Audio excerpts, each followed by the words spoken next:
Hello, everyone, and welcome to the RICS World Built Environment Forum webinar series. Today's webinar is in partnership with TCPAK. I would like to take this opportunity to thank ISnt, our lead tech partners. My name is Vivian Ombwayo. I am Director of Research and Advisory Valuations at Bloc, Kenya. And today we'll be discussing superstar cities, unlocking the untapped potential of Africa's urban cities. Over the next hour, we'll be looking at the past 18 months, which saw the first Pan-African recession in 50 years. Yet the outlook for the continent is on the optimism, with the African Development Bank forecasting a swift and sustained recovery. Though some cities may strictly outsized economic contributions, African cities are often overlooked altogether. Drawing on the findings of our recent Superstar Cities of Africa report, we ask what makes a superstar city and how can Africa's urban centers realize their undoubted promise. So I'll just move on to introducing our panel.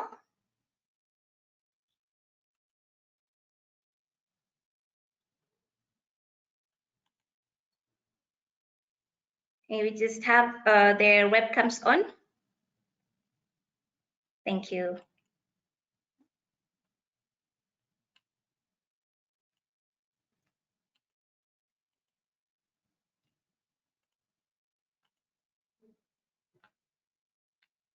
Thank you so much. Today we have been blessed with having professionals and experienced partners in the real estate realm. I would maybe give each panelist the opportunity to speak, but before then, just a brief introduction. I'll start with Sean. Sean Ellison is the Research Manager at New South Wales Business Development Services, Cushman & Wakefield, and he's based in Sydney, Australia. And then we're moving on to Mtobisi Masinga, Sustainability, City Resilience and Stakeholder Business Relations Manager, Green Building Council of South Africa, and he's currently based in Johannesburg.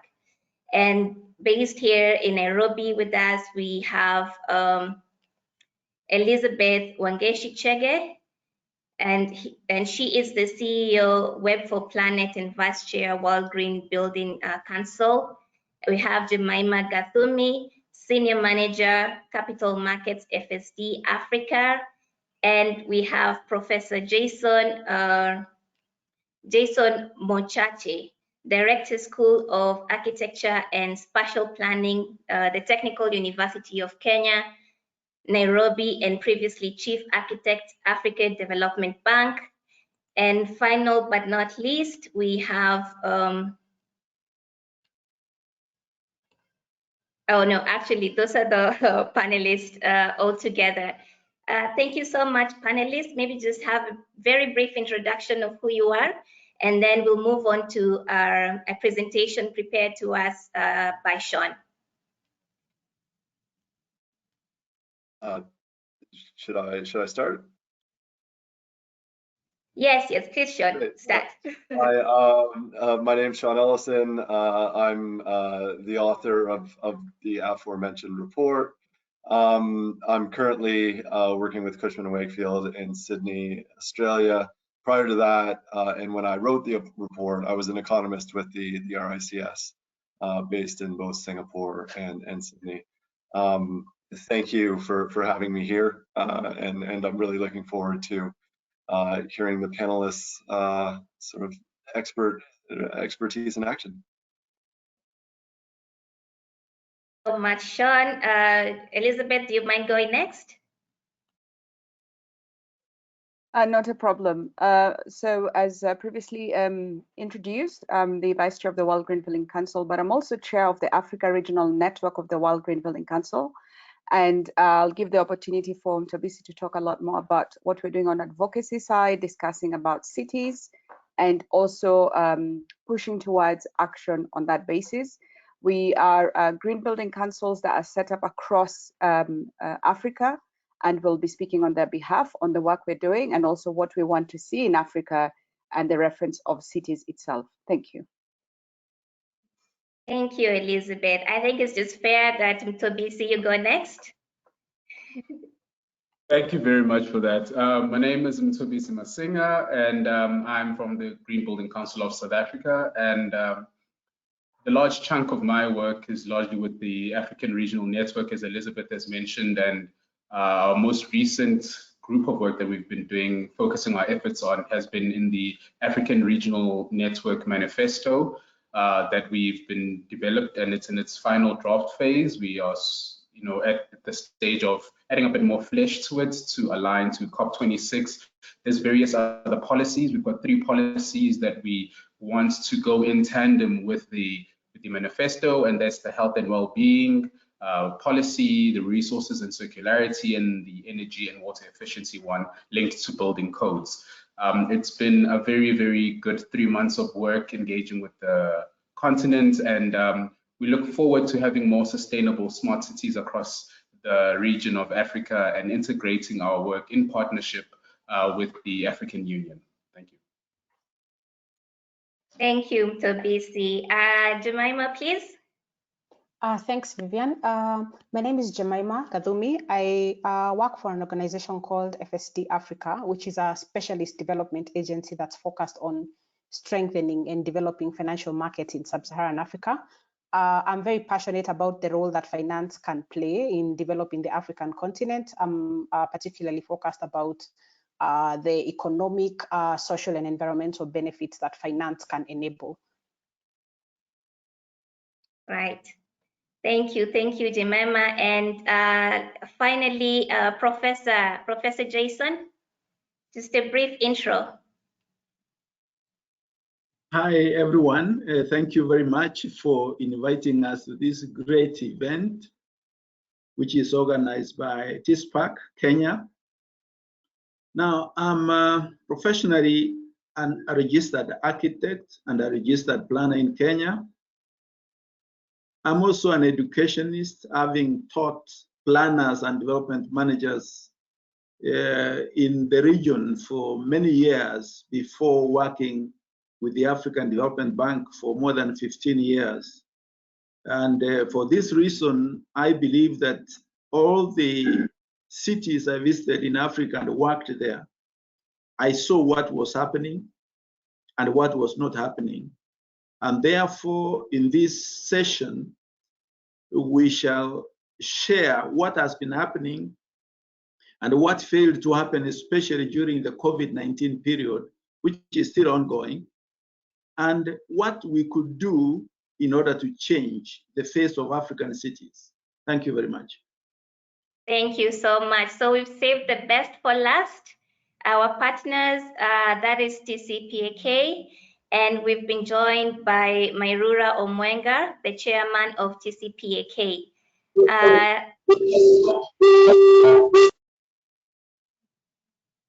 Sorry, Mairura, do you mind just introducing yourself briefly?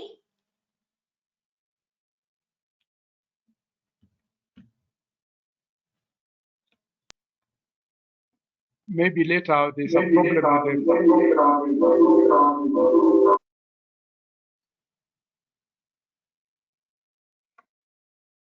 Okay, we seem to have a connection problem there. We hope to have that rectified as we proceed.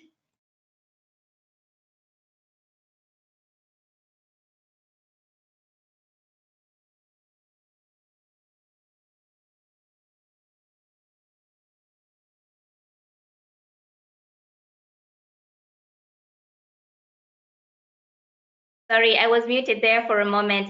So now we'll move on to Sean's presentation. Please, Sean. Thank you very much. I was very worried that I suddenly couldn't hear anything right when I was about to present. Thank you very much, everyone. And as I said, thank you everyone for joining us here today, wherever you may be located. So I guess to just sort of kick things off, I was going to give a very sort of brief overview of this report that the RICS put out in September, called the Superstar Cities of Africa. And basically what this did was give a very sort of high level, broad overview of some of the dynamics we see in African cities. So the word superstar, I think, has been, moving on, I think the word superstar has been thrown around a little bit, especially in this presentation. So to sort of understand what we mean when we say superstar, especially in the context of this report, basically what it is something that punches above its weight. And this could be an individual.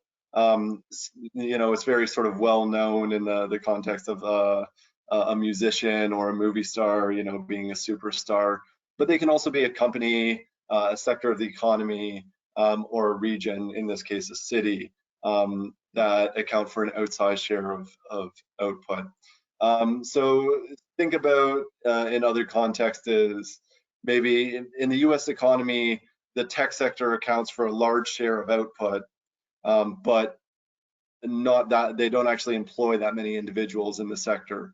Or even within the sector, Apple accounts for a large share of output in the tech sector in the US, but the amount of individuals that Apple employs is actually relatively small compared to the rest of the tech sector, right? So these are things that we would call superstars. And there's just a really simple example of this on the screen here. So this is the number of lead streams that artists have on Spotify, and it's the top 1,000 artists. So a lead stream is just when you're the first artist in the song. So if it's, you know, Drake featuring Justin Bieber, Drake would be the lead stream here. And the artists are just sort of numbered 1 to 1,000 at the bottom there. So you can see that there's a very sort of high concentration of streams with the artists sort of at the left-hand side of this distribution. And in fact, if you look at it, the top 1% of these artists have about as many streams as the bottom 25%, right? So this 1% of these sort of artists account for as much output in this context as the bottom 25%. And if we were to look at the entire universe of artists on Spotify, it would actually be much more acute than that. You would probably be, you know, the top 1% account for close to 75 to 80% of all streams on Spotify. Next slide. But we're looking at cities here. So the term superstar really started to be applied to cities a few years ago when a few academics were using it to look at housing price differences in the US. And one of the things that you'll really notice is sort of encompassed in this this chart here is that some cities saw house prices increase a lot more in 50 years than other cities, right? You see that long right tail, and that sort of long right tail where which measures the average house value in various cities.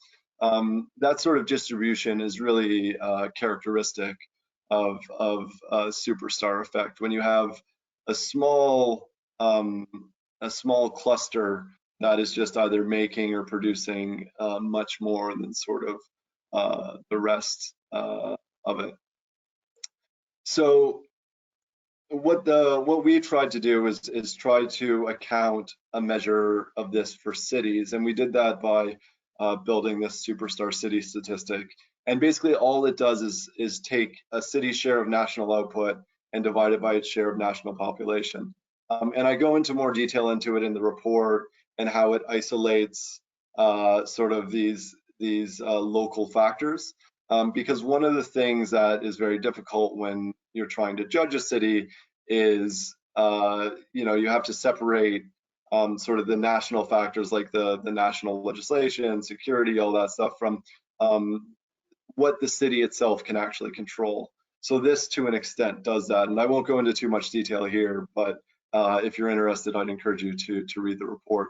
I'd also add that this superstar city statistic is just one measure of a city. It is by no means comprehensive, but the results are very interesting, and they lead to some sort of interesting conclusions and point us in areas of further study, which I'm sure a lot of the panelists will dig into a bit deeper than I could ever do myself.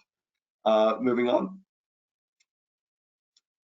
So the motivation for this report really started when the MGI published a report on 50 global superstar cities about 5 years ago. And every continent was represented in this report except for Africa, which was really striking. And part of it was that the methodology that they used to calculate this was really biased towards rich countries and large cities, right? So it wasn't necessarily a metric of a city's success. It was sort of a measure of how big a city was, or whether a city was in a rich country or not. So we tried to apply the STS to account for this and to see if that was any different. So we used the MGI, a sample from the MGI data set of 124 cities in Africa with populations of more than 200,000, right? So the sample was divided that there were 4 cities so every city with a population of more than 10 million was included. And the next 40 were populations over 1 million, 40 from the grouping of populations of 500,000 to 1 million, and 40 from 200,000 to 1 million. And what we found was that the cities throughout Africa actually exhibit fairly significant superstar effects. So this is a chart of the SES score and the city rank. So the number 1 in this on the horizontal axis shows the city that's scored the highest SES score. And you can see that it exhibits sort of a very similar pattern to what we saw in sort of the Spotify streams chart at the beginning. And if we had included the entire universe of African cities, I would expect it to show a much more acute sort of drop off at the beginning. I did something similar with American cities, which had the entire population of American cities, all 384 that are larger than 250 or 200,000. And it showed a very sort of acute drop off, very similar to what we picked up in Africa. Moving on. So what this basically means is that we're seeing a small group of cities in Africa that are accounting for an outsized level of output. So this chart divides cities into deciles. So the first decile are the 12 to 13 cities that scored highest with the SES. And what you can see is that the average score there is significantly above the rest of the population, but also the standard deviation, which is given by the dots, is significantly higher, which again is something we picked up when we did this in other regions. And that just means that, you know, it's not even just those at the top, but those at the very, very top scored very highly. So and interestingly, you can see the standard deviation actually pick up towards the bottom end of the distribution. So you see sort of a less significant but similar effect down there as well. Moving on.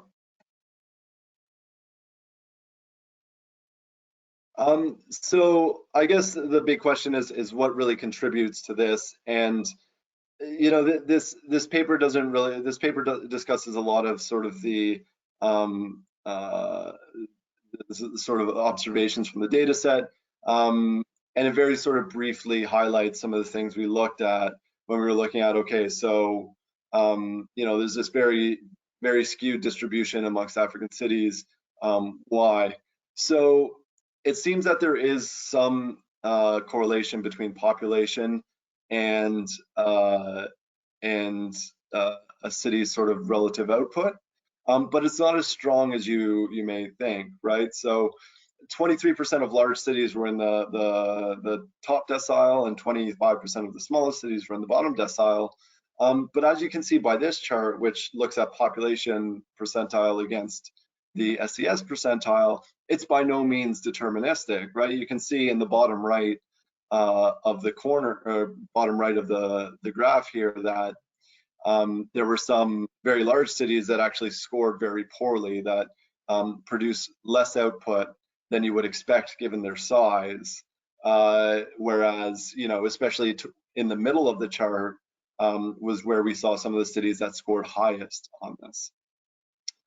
Some of these cities may have been endowed with natural resources or seats of government. A quick example that comes to mind would be Port Harcourt, Nigeria, or Pretoria in South Africa. But it's by no means deterministic. There are also cities that have high natural resource endowments that score closer to the bottom, or score, you know, significantly below 1. And similarly, you know, having a seat of government is no guarantee to having a very high degree of economic concentration. One of the more interesting ones was density, where there was actually a very weakly positive relationship between density and SES, but it was statistically not significant, which you would normally think that density would be a very large contributing factor to this, where if you have a very dense population, you would have a lot more sort of agglomeration economies. But in this case, it didn't seem to have that degree of connection. So that's, you know, an area of interest to perhaps study further. Moving on. And then finally, we also took the McKinsey forecasts. So these are forecasts, not actual values, for 2030, and applied a similar methodology, and to see how cities' ranks were expected to change over the next 10 years. And we found that, you know, the sort of ranking was highly persistent. So if you were towards the top of the distribution or towards the bottom of the distribution, there was really no expectation for you to sort of change that city to change position. But there was a large clustering in the middle of the distribution where you saw a lot more changes. And that's really consistent with what we've seen, what we have observed over the last 20 years in places where the data availability at the city level is a little bit better, like the US is a good example, where the concentration of economic output between cities has even become more skewed, where those at the top now account for an ever-growing share of economic output relative to those at the bottom. And of course, you know, I'm running a bit short of time here, but there are a number of implications for this, especially across private and public investment. When you think of investing in places, in cities that might give you increasing returns, or take a slightly different approach and perhaps investing in places that are underperforming, maybe use a bit of a boost if you're the public sector. That's a sort of a very brief overview of the report. If anyone has any questions, please feel free to ask. Thank you.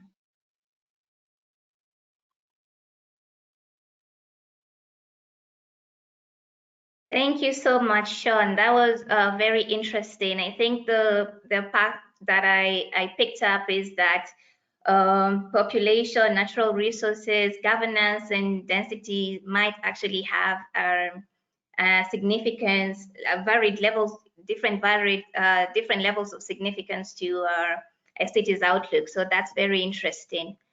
I just want to remind everyone to please submit questions to our panel, as it really helps to bring the conversation to life. If you're new to this webinar, you should see that you can submit questions at any time using the question box on your screen. I'm hoping you can all access the question box on your screen. We'll pick up as many as we can as we go through the session. And so Now I would like to move on now to discuss the subject, which is superstar cities, unlocking the untapped potential of Africa's urban centers. And I'll just kindly request our panelists to come back and show their webcams.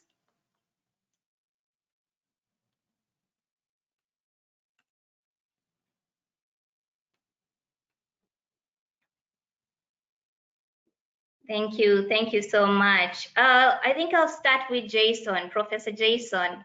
The question to you is that what are the attributes that make Africa's urban centers an exciting growth prospect in your perspective? We've missed you, Jason.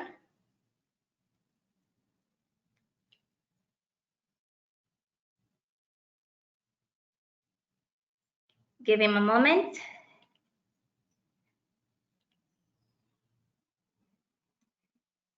Myself? Maybe, sorry? All right.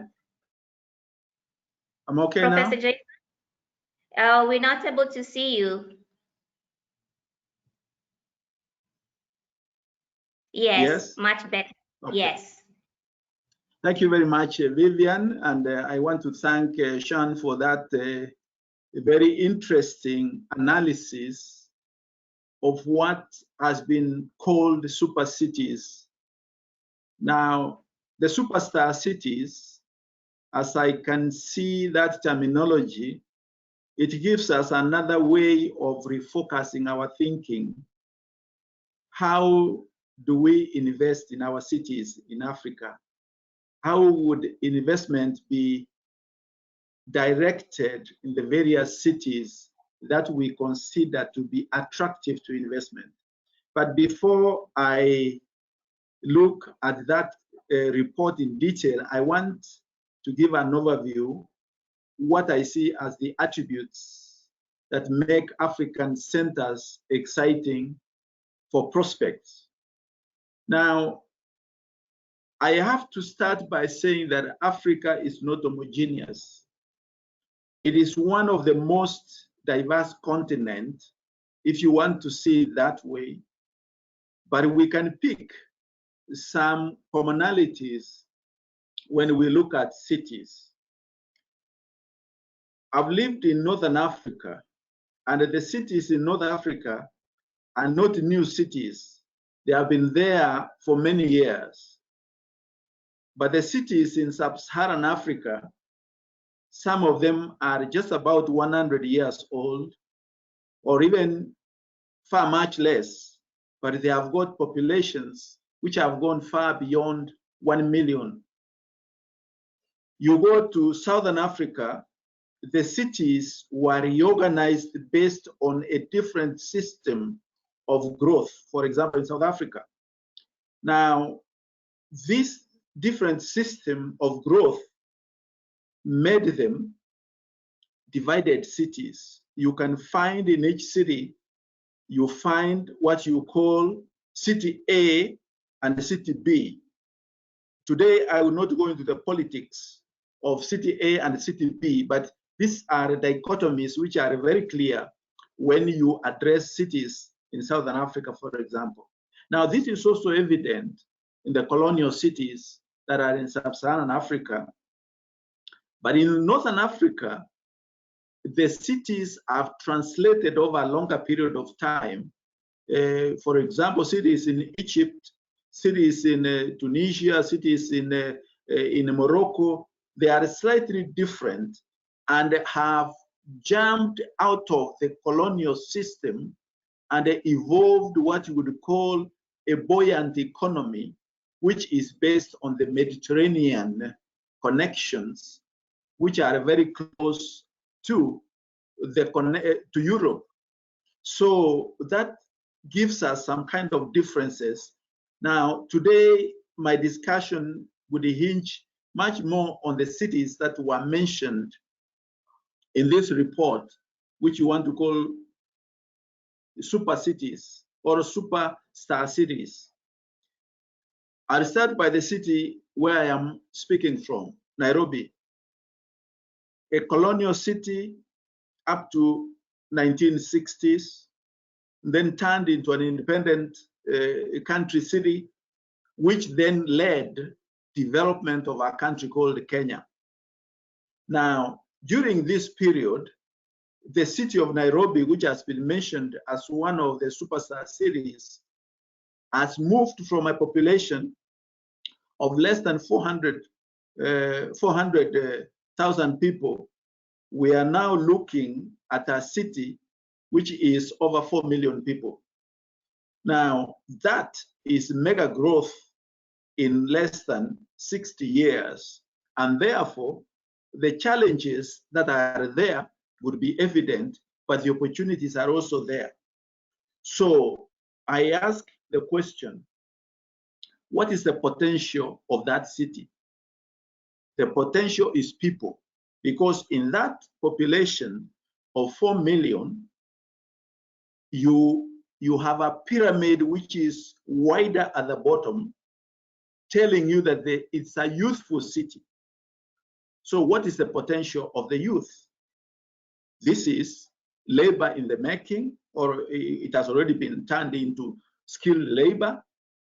This is a potential for institutions of education, because in this part of the world, educations of institutions are some of the cores of business, whether they are government institutions or they are private institutions. They provide an area for spending, equipment, furniture, construction of these schools, and so on. So you see that the youthful population is providing that aspect for investment for those who want to invest in that area.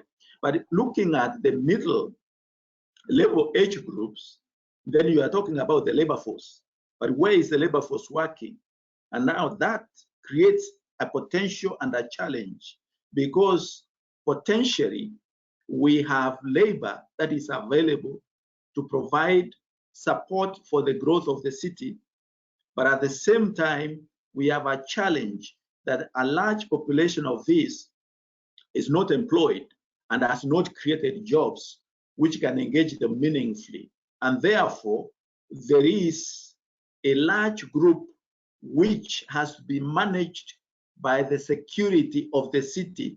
Otherwise, it will become a snowball of insecurity. This is one of the things you have to watch when you are looking at some of the African cities. And now this spreads across. If you move that kind of lens, you applied in Lagos, you applied in Abuja, you applied in Kinshasa, you applied in right the way to Dakar at the African West, you will find the same concerns, that we have a youthful population which is underemployed and therefore which needs to be employed. Now, the third point I want to mention is that these cities are a potential for industrial development. They are a potential for industrial development, and that's one of the reasons why two cities have been picked from Nigeria. We're addressing the city of Port Harcourt and the city of Aba, both of them in southern Nigeria, Delta area, and Abia State. Now, I have the advantage that I've been to these cities. Now, these are oil-rich cities, but the oil has not necessarily translated into the conversion of the city into a center of excellence, if I should use those words. The oil has been extracted for export, and if it is used locally, there are challenges of turning that oil into rolling the industries so that the industries have adequate energy.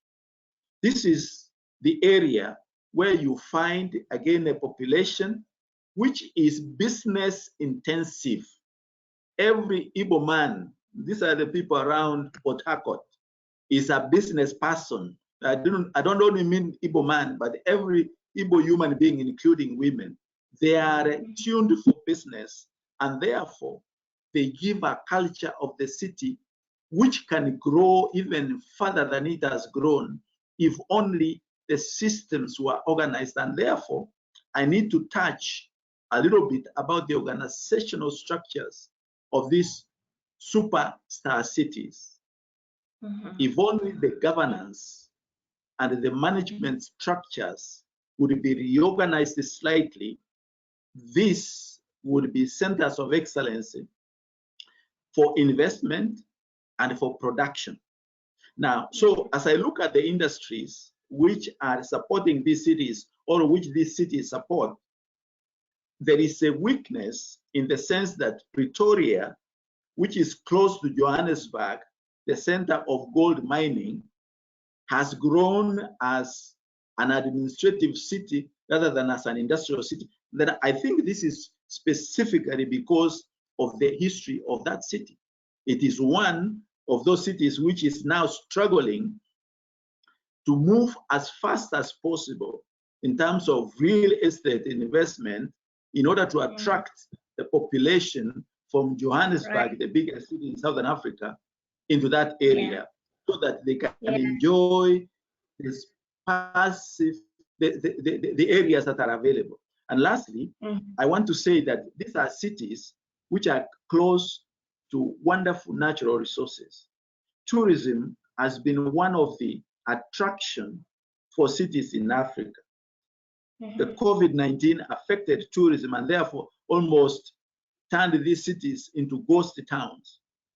You go to North Africa, Tunisia is not mentioned in these superstar cities. Tunis is not mentioned, but Tunis I would consider to be one of the superstar cities in terms of tourism attraction.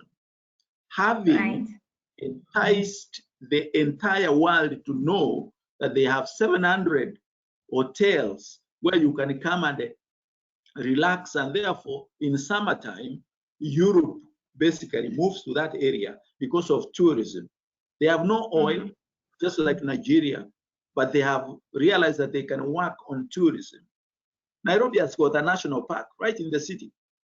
Now, that is a potential which is poorly used because the tourists come, they only pass by the Nairobi National Park while they are going to the other national parks.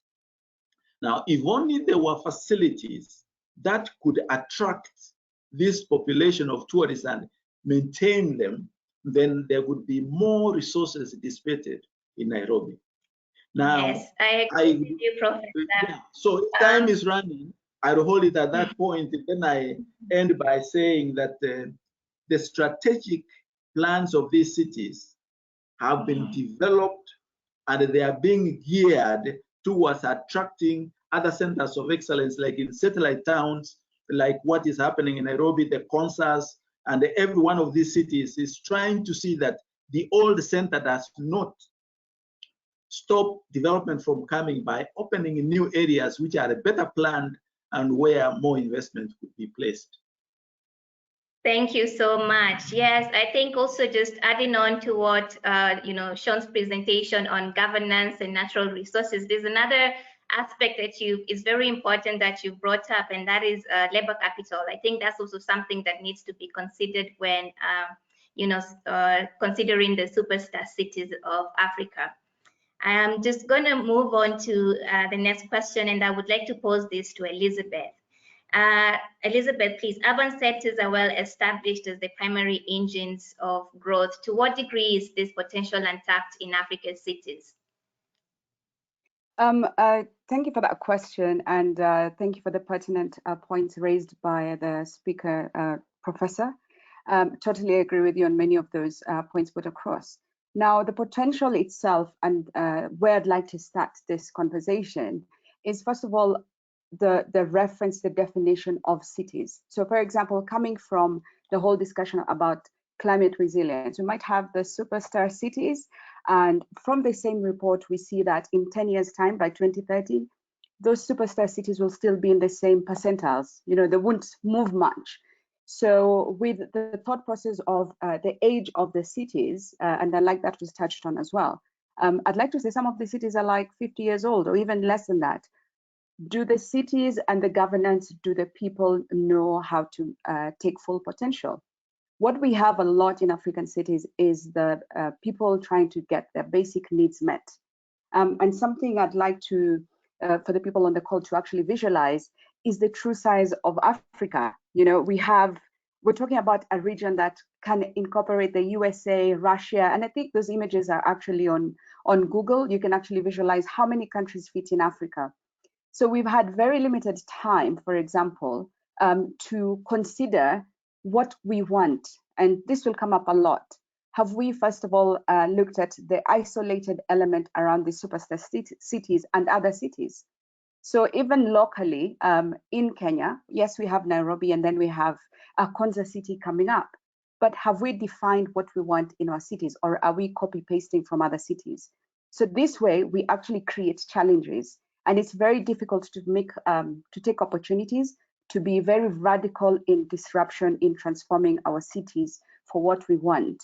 When first of all, we don't have the capacity, the awareness. Finance is a totally whole discussion around it, and resources, and I know Jemima will touch on that. So before I quickly move on, I'd also like to define how we look at cities. And quite quickly, we tend to forget that there's an opportunity around smart, so looking at ICT, using data to make decisions, but most of all, in these cities and creating those opportunities, remembering that, yes, in the last 18 months, we went through the pandemic. That was an eye opener for a lot of people, but it's very sad when we see cities saying they want to go back to business as usual.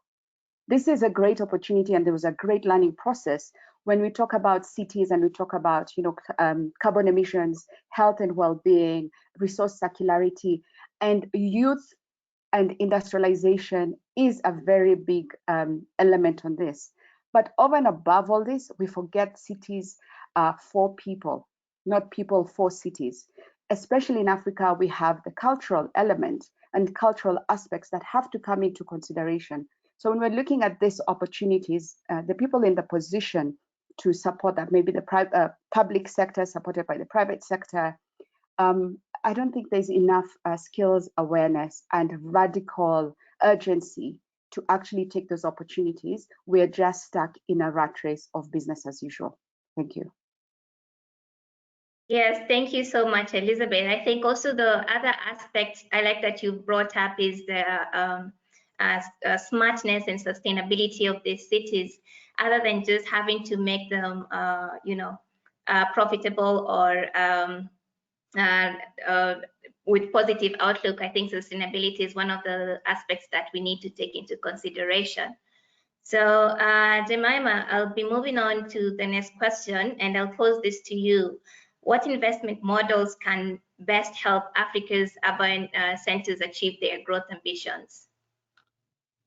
Okay, thanks, Vivian. I think my colleagues who've gone ahead before me have actually addressed some of the pertinent issues, which are that if we are to actually realize this transformative potential of Africa's cities, then we must aim for cities that actually think about or consider the climate risk to cities. I think there's a climate change vulnerability index that actually states that 80%, nearly 80% of the 100 cities that are considered sort of top cities in Africa are actually extremely vulnerable to climate change. And so we must build an economic future for cities that where we aim to build cities that are compact, they're connected, they're clean, if we are to actually secure a resilient and prosperous future for Africa.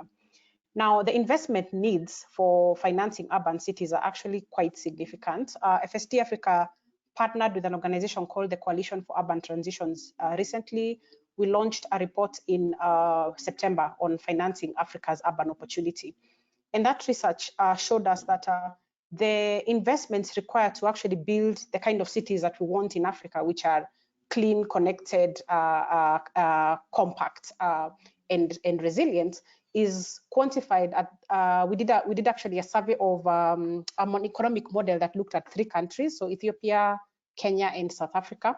And in 35 cities in these countries, the size of investment required was $280 billion by 2050. So that's a significant amount. But I think what is cities find challenges in financing themselves. So first of all, because they rely greatly on national governments to finance them, and national governments have their own issues. So many national governments right now are struggling with fiscal positions that are completely depressed as a result of COVID-19. rising debt levels, inability to raise own revenues nationally through taxation. So there's quite a lot of challenges if you rely on those national incomes to build cities. Cities themselves, municipal governments, also struggle with budget constraints, the inability to raise capital through capital markets, for example, because they lack creditworthiness, they don't have a good pipeline of projects that are actually considered bankable. So if we are to actually address these financing challenges, we need to look at cities raising finance through a variety of options and instruments. So it could be private financing or public financing.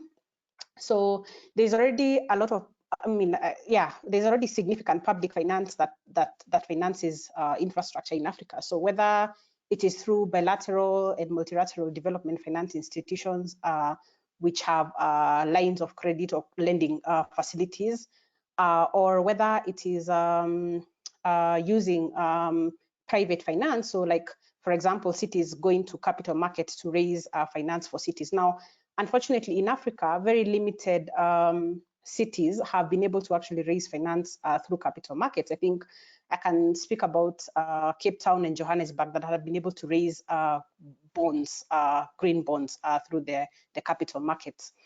But there's also other sources of finance that cities can look to on the private side, which are institutional investors or commercial financial institutions, or even retail investors or private and equity funds. Unfortunately, these funds are not, cities are unable to access these financing options for various reasons, as I've mentioned before.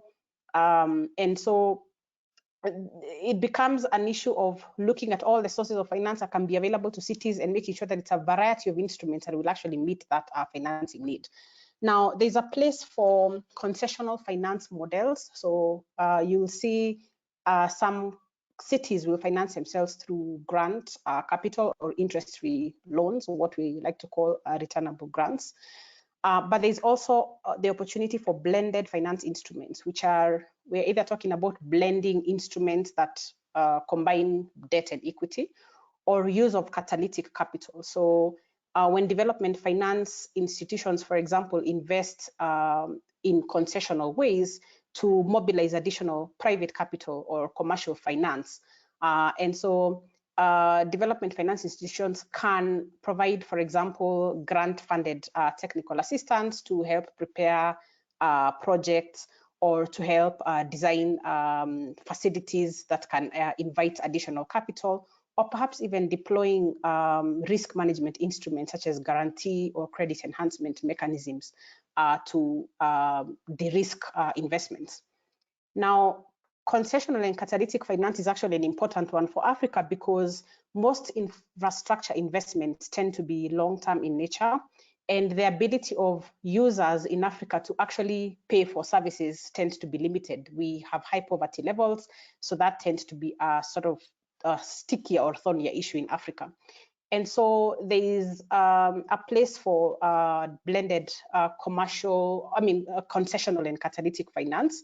And also because commercial institutions in Africa, financing institutions, are not designed for infrastructure financing. So for example, banks are very liquid in Africa, but the kind of deposits that they hold are short-term in nature, but infrastructure projects are long-term in nature. So there's that mismatch between investment maturity timelines, but also the risk-return profiles that commercial institutions are looking for. So what we need to do in Africa actually is deploy investment options that help cities to mobilize domestic finances, but also attract foreign or external finance through either FDI or capital markets, PPPs, private-public partnerships, and so forth. But the good news is that the modeling that we have done shows that there is actually a business case for those investments, because the net returns are expected to be quite significant, in the range of 332 billion for the 3 countries that I mentioned. And so there is an economic case for those investments. Yes. Thank you, Jemima. Actually, it's interesting that you've already mentioned foreign direct investment, and so I've seen that finance is a very vital instrument in the growth of the superstar cities. And so my next question would be, how can Africa's urban centers attract more foreign direct investments to help fulfill their potential? Okay, thanks for that. So I'll be brief because I know that we're running out of time. So to attract, first of all, the flows of foreign direct investments in Africa are very low. I think globally we only get about, the latest report shows that we only get about 4% of global FDI flows.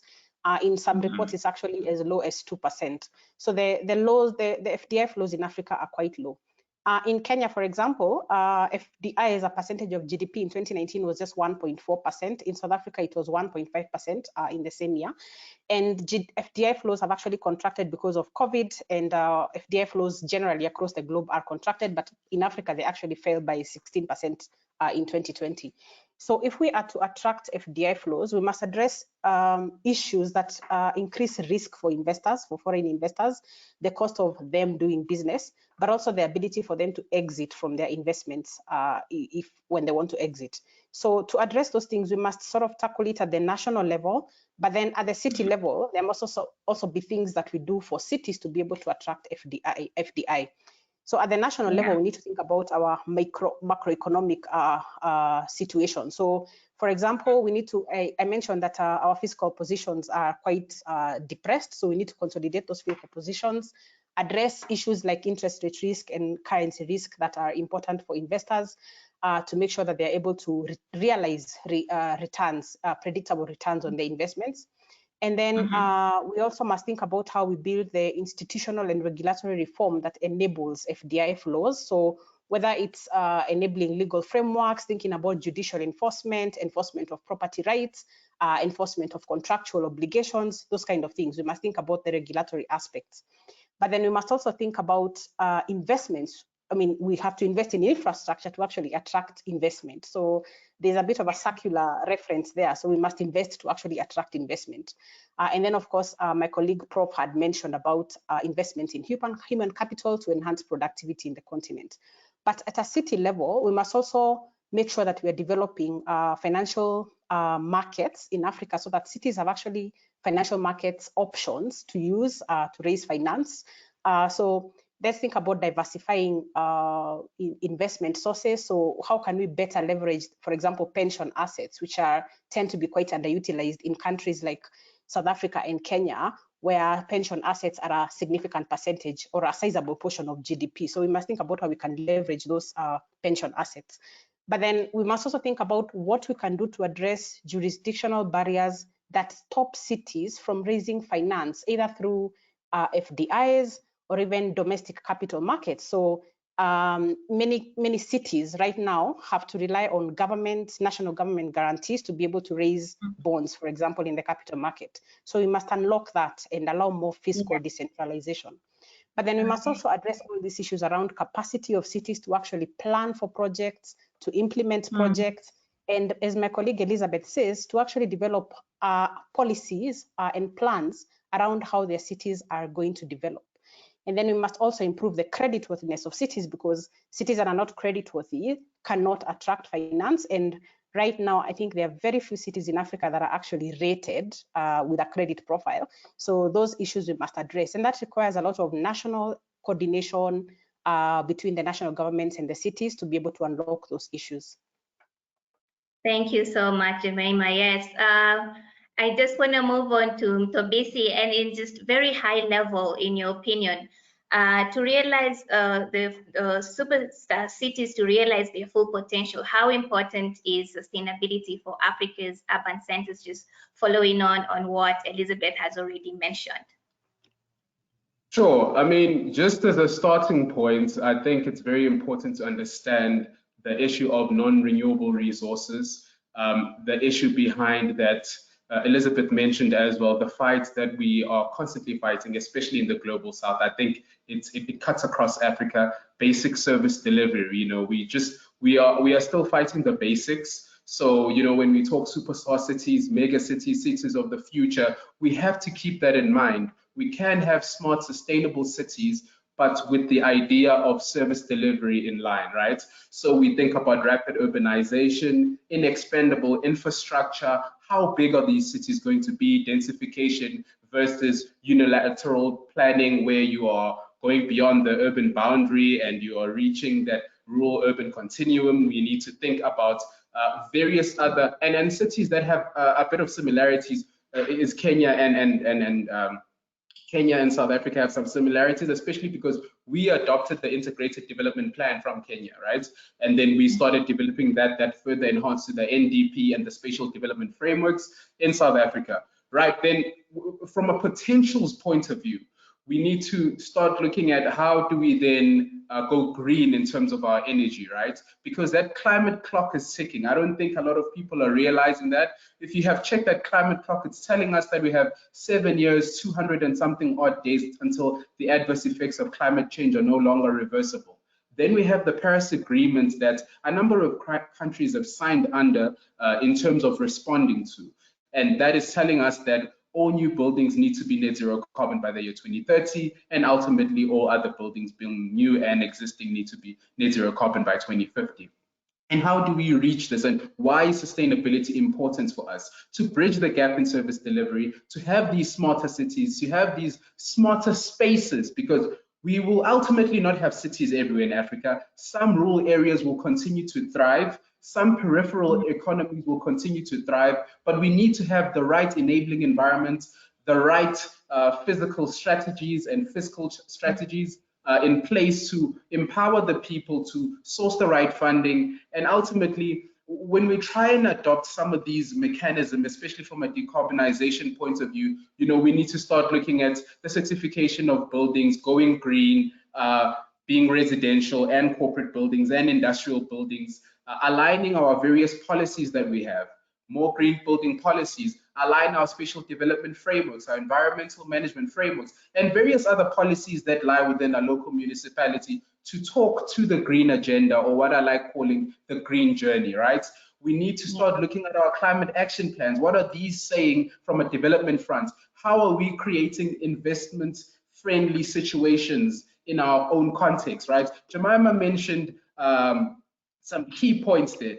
And one of the things I'd like to add on to that is, there's now a big draw card in terms of the ESG markets globally, right? It's even growing in South Africa. We are seeing the corporate environment wanting to invest more in green. Largely as well, we are seeing it in the government front as well, not just from a certification of green buildings and the various strategies that are there, but from an operations point of view, from a procurement point of view, right? So there's a need to align to the idea or to the notion of green with these various methods. And ultimately, we want to have these cities that are healthy, that are resilient and robust enough to deal with these unforeseen weather terrors that will come over time, because drought has affected South Africa in many fronts, whether you're looking at Johannesburg, Mpumalanga, Limpopo, and the various provinces that we have. We had a scale of day 0 in Cape Town, so that has become a city that is very, very water sensitive. And the beauty of that is that, when you visit Cape Town now,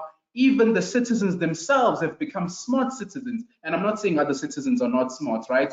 That scale of day 0 has made people a bit more water sensitive. They treat water better. People don't waste water in a hurry. Unlike if you visit the rest of the country, we behave as if there's just water overflowing and it'll forever be there.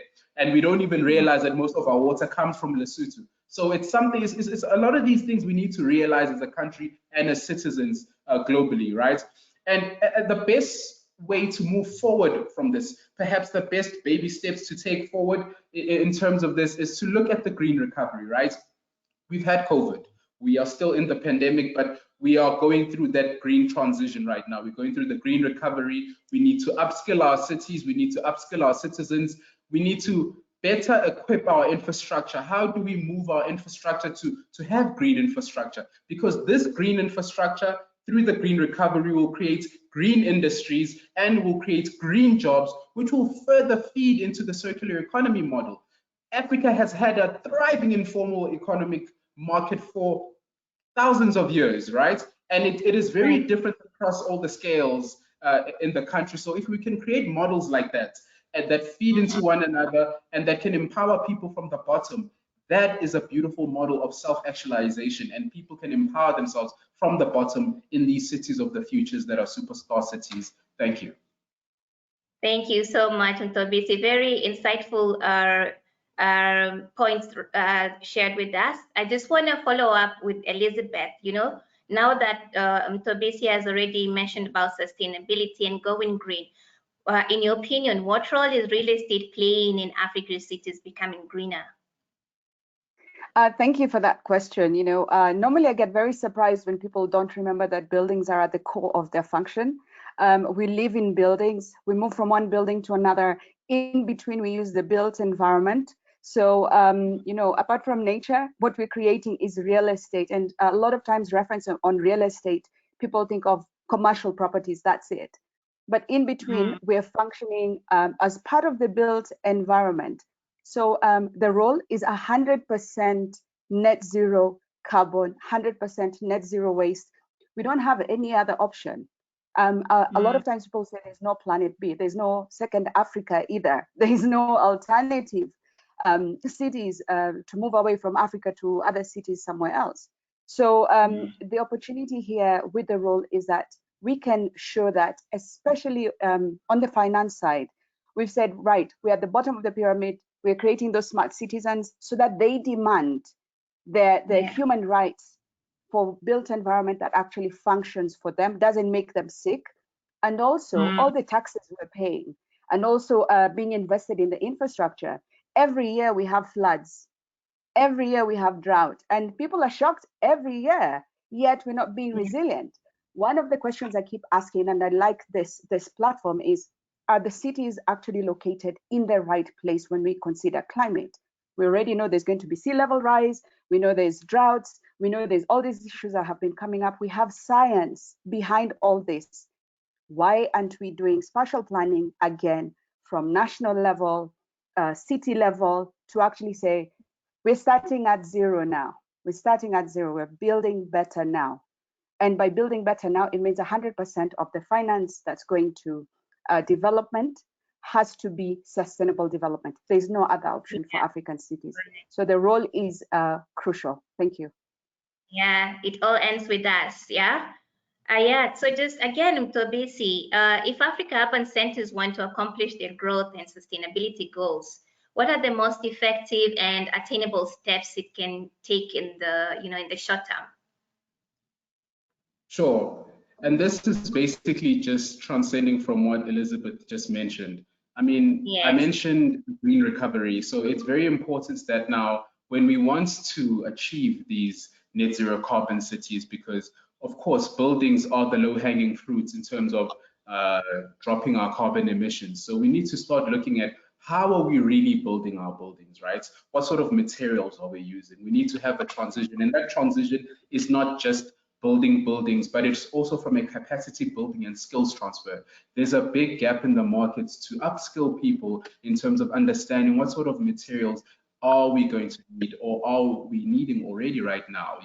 For example, in South Africa, we already, there's a lot of focus groups from a mass timber perspective, and we're already looking at other forms of building besides your typical bricks and mortar that emits a lot of carbons and creates these urban heat islands and increase in weather temperatures. And I think it is quite also very scary when you look at it from South Africa's point of view, because when they talk about the global temperature increase of 1.5 degrees Celsius or 2 degrees Celsius globally, that actually equates to 4 degrees Celsius in South Africa because of our geographical positioning. So we need to read, it doesn't mean that the rest of the world doesn't need to answer for us, but it is quite a scary fact to realize that our temperatures are already increasingly high. And it's very important that we now start linking these green buildings to, like I mentioned, green jobs, green infrastructure, because if we have breathable infrastructure, we are building for the future as well. And aligning all of these to climate finance, to tap onto the finance topic, the green bonds. We've had green bonds that have started in South Africa, and a number of the financial institutions have registered green bonds in South Africa. So we have about 5 of our banking institutions moving towards green bonds. Even the Development Bank of South Africa has moved into green bonds, and that green bond is actually going to talk to social housing, which is a great element because there's a big gap in trying to bridge that divide from perspective of people that can't afford a lot when it comes to housing. So what are we saying about social housing or human settlements for people that cannot afford? Because we can't leave them behind. That's a large chunk of people within the cities as well that are part of the city themselves. So during this time, it's very important that we make that transition from a materials point of view, from a buildings point of view, from a capacity building and skills transfer point of view, and a policy point of view. Very important, so that we have our political backing in our various cities and in our political counterparts. Thank you. Yeah, I appreciate that. It's the entire spectrum from the building materials all the way to financing. So we have to be cognizant of the green aspect of it. Last question, I'm going to pose this to Jason.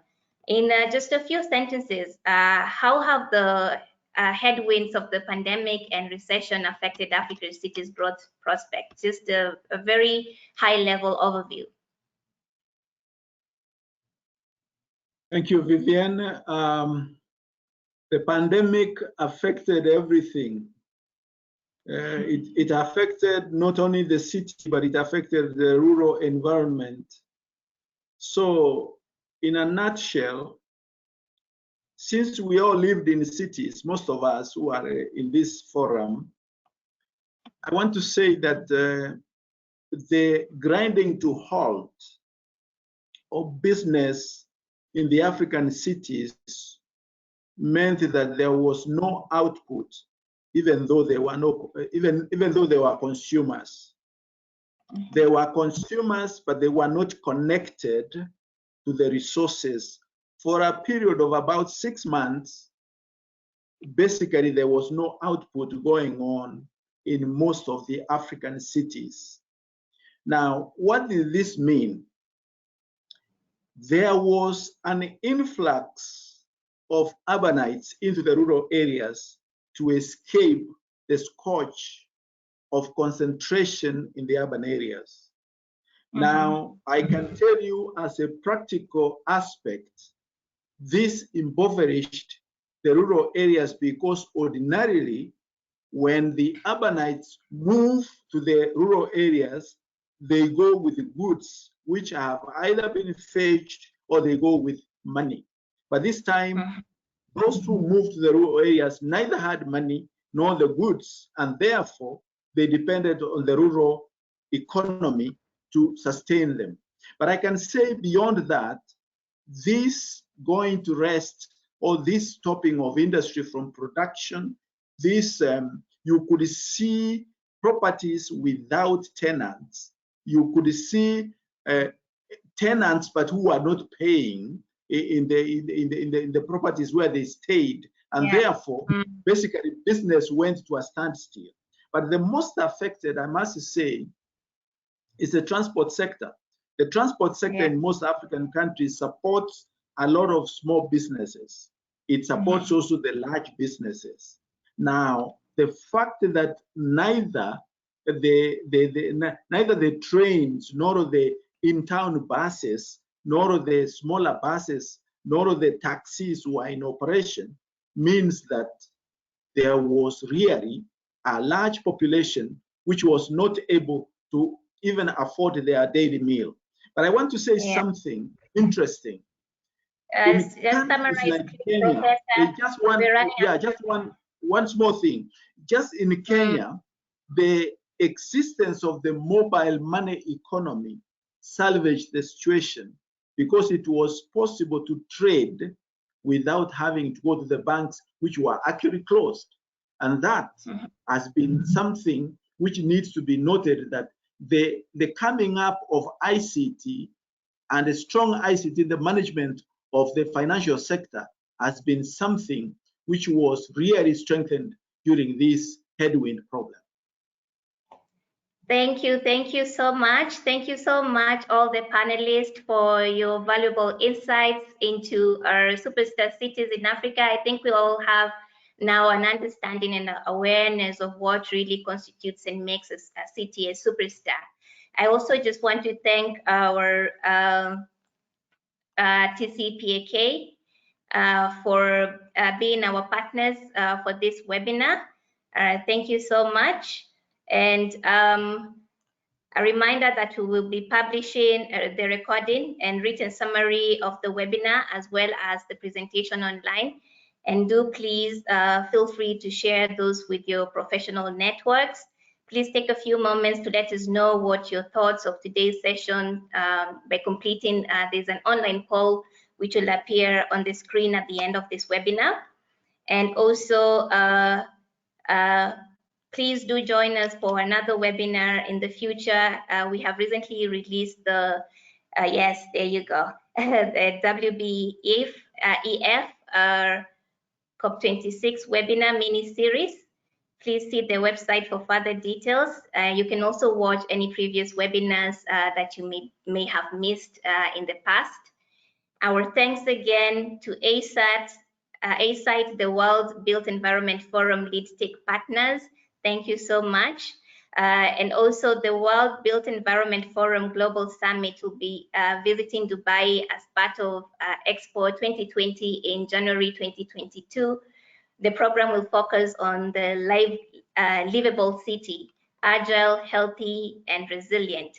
Please visit the website rics.org/WBEF for further details on the program, and also looking forward to seeing you there. You can also follow us on Twitter, Instagram, and LinkedIn, where you can receive news of upcoming webinars as well as recently published articles. Finally, you can download the WBEF app from the App Store or Google Play, where you access the latest innovative global thoughts, leadership, content across the built environment. Until next time, thank you so much for logging in, and goodbye and take care. Thank you. Thank you very much. Thank you.